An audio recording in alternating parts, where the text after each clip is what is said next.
श्री कृष्ण कहते हैं, जो सरलता से मिलता रहे उसका महत्व नहीं रह जाता।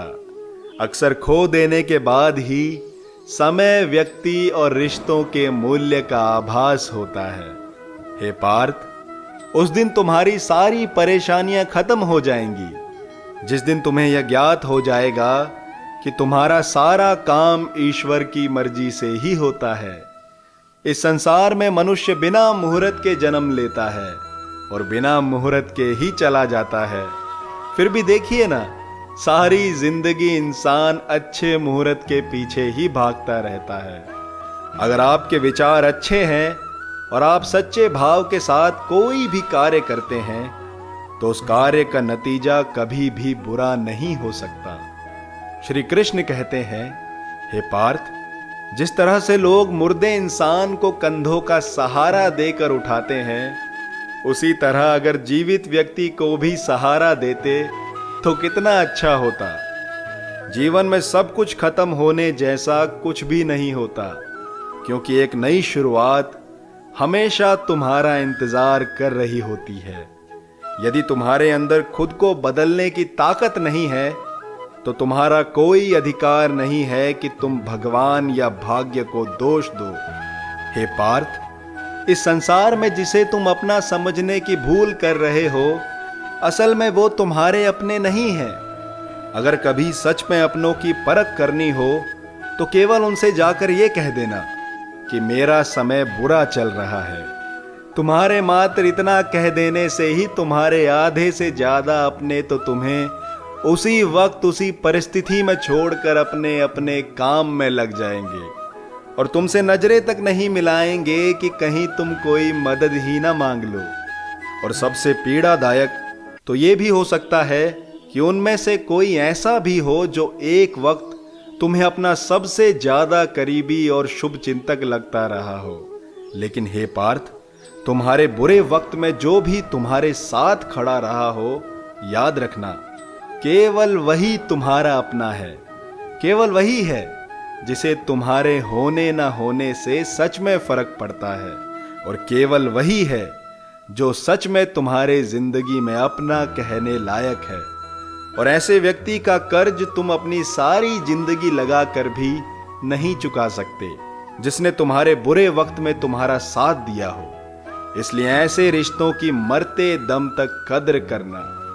श्री कृष्ण कहते हैं, जब समय पलटता है तो सब कुछ ही पलट देता है। इसलिए अच्छे समय में कभी भी घमंड ना करें और बुरे वक्त में कभी भी सब्र रखना ना छोड़ें। जो लोग तुम्हारी बुराई करते हैं वो करते रहेंगे, फिर चाहे तुम अच्छा काम करो या फिर बुरा। इसलिए तुम अपना कर्म करते रहो। अपनी निंदा से कभी मत घबराओ, क्योंकि निंदा हमेशा उसी की होती है जो जिंदा है, वरना मरने के बाद तो लोग अक्सर तारीफ ही करते हैं। यही कहते हैं कि इंसान तो भला ही था। प्रेम और विश्वास पाने के लिए अवसर मांगे नहीं जाते, बल्कि अवसर ढूंढकर उस प्रेम और विश्वास को जीता जाता है। आप स्वार्थ से रिश्ता बनाने की कितनी ही कोशिश क्यों न करें, वो रिश्ता कभी नहीं बनता। लेकिन आपके प्रेम द्वारा बनाए हुए रिश्तों को कोई तोड़ नहीं सकता। श्री कृष्ण कहते हैं, हे पार्थ, बुरे वक्त में तो मुझे हर कोई याद करता है, लेकिन इस दुनिया में बहुत कम ही ऐसे लोग हैं जो अपने अच्छे वक्त में भी मुझे याद करते हैं। और जो लोग मुझे अच्छे वक्त में याद करते हैं, मैं उन पर कभी भी बुरा वक्त आने ही नहीं देता।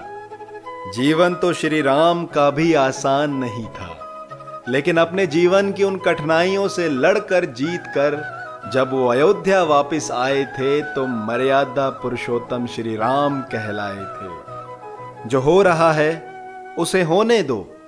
तुम्हारे ईश्वर ने तुम्हारी सोच से कई बेहतर तुम्हारे लिए सोच रखा है।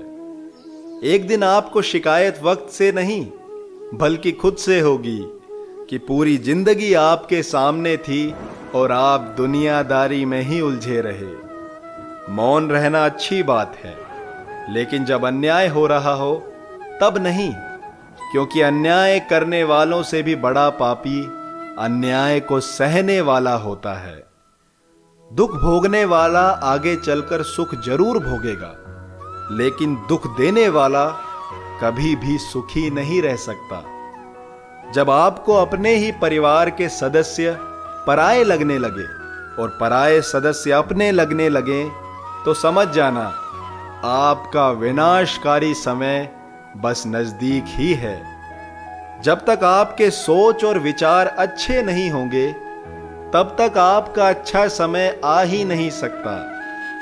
मन को प्रभु के साथ जोड़ दो, ताकि जहां मन जाए वहीं प्रभु जाए, और जहां प्रभु जाए वहीं मन जाए। निंदा से घबराकर कभी भी कर्म करना ना छोड़ें, क्योंकि जैसे ही सफलता मिलती है, निंदा करने वालों की राय भी अपने आप बदल जाती है।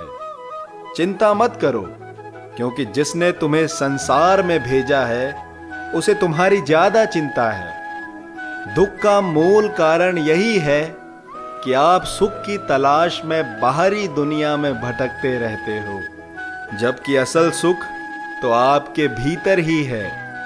अगर आप क्रोध के समय थोड़ा सा धैर्य रख लें, तो आप कम से कम 100 दुख भरे दिनों से बच सकते हैं। हे पार्थ, जो होने वाला है वो होकर ही रहता है, और जो नहीं होने वाला वह कभी नहीं होता। ऐसा निश्चय जिनकी बुद्धि में होता है, उन्हें कभी भी चिंता नहीं हो सकती। आपकी जिंदगी में आप कितने सही और कितने गलत हैं, ये केवल इस संसार में 2 ही लोग जानते हैं। एक आपकी आत्मा और दूसरा वो परमात्मा। ये पार्थ, मृत्यु ही संसार की सच्चाई है, बाकी सब केवल तुम्हें भ्रमित करने के लिए ही है। तुम इस संसार में केवल कर्म करने के लिए पैदा हुए हो, इसलिए हमेशा अपने कर्म के प्रति तत्पर रहो। इस संसार में किसी के जाने पर शोक मत करो, क्योंकि ना तो तुम उसके साथ जा सकते हो और ना ही तुम उसके साथ आए थे। ऐसा करने से तुम उसकी मुक्ति का मार्ग रोक रहे हो, क्योंकि जितना तुम उसका चिंतन करोगे, उतना ही वह अपनी मुक्ति से दूर हो जाएगा। परिवर्तन ही संसार का नियम है। एक पल में ही आप राजा बन सकते हैं, और एक पल में ही आप फकीर भी बन सकते हैं। यह पृथ्वी भी स्थिर नहीं है, यह भी घूमती रहती है। दिन खत्म होने के बाद रात आती है, भीषण गर्मी के बाद सुखद मानसून आता है। यह बातें सिद्ध करती है कि परिवर्तनशीलता ही संसार का नियम है। इसलिए उन बातों और वस्तुओं के लिए दुखी होने की कोई आवश्यकता नहीं है जो निश्चित ही नहीं है। परिवर्तन को स्वीकार करना ही आपको कठिन से कठिन परिस्थिति में भी खुश रहने की ताकत देता है। चमत्कार उन्हीं के साथ होता है जिनके मन में पूरा विश्वास होता है। यदि कुछ पाना है तो स्वयं पर विश्वास करो, क्योंकि सहारे कितने ही अच्छे और सच्चे क्यों ना हो, साथ छोड़ ही जाते हैं। सही कर्म वह नहीं जिसके परिणाम हमेशा सही हो, बल्कि सही कर्म वह है जिसका उद्देश्य कभी भी गलत ना हो।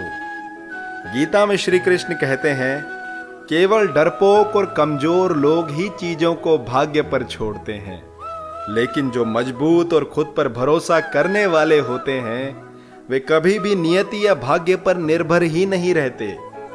सिर्फ दिखावे के लिए अच्छा मत बनो।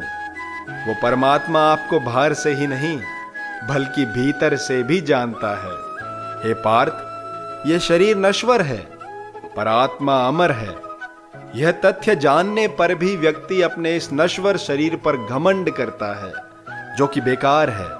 शरीर पर घमंड करने की बजाय मनुष्य को सत्य स्वीकार करना चाहिए, और मृत्यु ही वो अटल सत्य है। आप खुश हो या दुखी, यह दोनों आपके विचारों पर ही निर्भर है। अगर आप प्रसन्न रहना चाहते हैं तो आप हर हाल में प्रसन्न ही रहेंगे। अगर आप नकारात्मक विचार लाते हैं तो आप दुखी ही होंगे। विचार ही हर व्यक्ति का शत्रु और मित्र है। किसी के वर्तमान को देखकर उसके भविष्य का मजाक मत उड़ाओ, क्योंकि समय में इतनी शक्ति है कि वो कोयले को भी धीरे धीरे हीरे में बदल देता है। गीता में श्री कृष्ण कहते हैं कि जो मन को नियंत्रित नहीं करते हैं उनके लिए उनका मन शत्रु के समान कार्य करता है। गीता में कहा गया है कि परमात्मा कभी भी किसी का भाग्य नहीं लिखते हैं। जीवन के हर कदम पर हमारी सोच, हमारा व्यवहार और हमारा कर्म ही हमारा भाग्य निर्धारित करते हैं। जो दान कर्तव्य समझकर बिना किसी संकोच के किसी जरूरतमंद व्यक्ति को दिया जाए वह सात्विक माना जाता है। हे पार्थ, जो मुझे सब जगह देखता है और सब कुछ मुझ में ही देखता है, उसके लिए ना तो मैं कभी अदृश्य होता हूं और न वह मेरे लिए कभी अदृश्य होता है। श्री कृष्ण कहते हैं, अपनी इच्छा शक्ति के माध्यम से अपने आप को नई आकृति प्रदान करें। कभी भी स्वयं को अपनी आत्म इच्छा से अपमानित न करें। एक इच्छा ही है जो आपका एकमात्र शत्रु और एकमात्र मित्र भी है। जब कृष्ण से मांगा करें तो कृष्ण को ही मांगा करें, क्योंकि जब कृष्ण तुम्हारे होंगे तो बाकी सब अपने आप ही तुम्हारा हो जाएगा। महाभारत के युद्ध से पहले जब अर्जुन और दुर्योधन लगभग एक ही वक्त श्री कृष्ण के कक्ष में पहुंचे तो भला क्या देखते हैं कि प्रभु तो सो रहे हैं। तभी दुर्योधन उनके सर के पास जाकर खड़ा हो गया और अर्जुन तो एक शिष्य के भांति उनके चरणों के पास आकर बैठ गया और उनके चरण दबाने लगा और दोनों ही उनके जागने की प्रतीक्षा करने लगे। जैसे ही प्रभु जागे तो उनकी नजर सबसे पहले अपने चरणों की तरफ बैठे अर्जुन पर गई और वो अर्जुन से कहने लगे, मैं तुम्हारी सेवा से प्रसन्न हुआ पार्थ। इस युद्ध के लिए मेरी करनी सेना और मुझ में से तुम्हें जो चाहिए मांग लो। इतने में दुर्योधन श्री कृष्ण से कहने लगा, हे वासुदेव, पहले मैं आया था तो मांगने का अधिकार पहले मेरा हुआ। कृष्ण कहने लगे, पर मेरा ध्यान तो पार्थ की तरफ पहले गया। इतने में अर्जुन ने कहा, हे वासुदेव, दुर्योधन सच ही कहता है, पहले वही आया था, इसलिए उसे पहले मांगने दीजिए। श्री कृष्ण ने अर्जुन की बात मानते हुए दुर्योधन से भी वही कहा जो अर्जुन से कहा था कि मांगो दुर्योधन, तुम्हें युद्ध में अपनी ओर से मैं यानी श्री कृष्ण चाहिए या मेरी करनी सेना। लेकिन हां, याद रखना, मैं इस युद्ध में केवल सारथी ही बनूंगा, कोई अस्त्र शस्त्र नहीं उठाऊंगा। तो सोच समझ कर ही बताना कि तुम्हें क्या चाहिए। दुर्योधन तो अहंकार में इतना मूर्ख हो चुका था कि उसने कृष्ण को न चुनकर उनकी करनी सेना को चुना।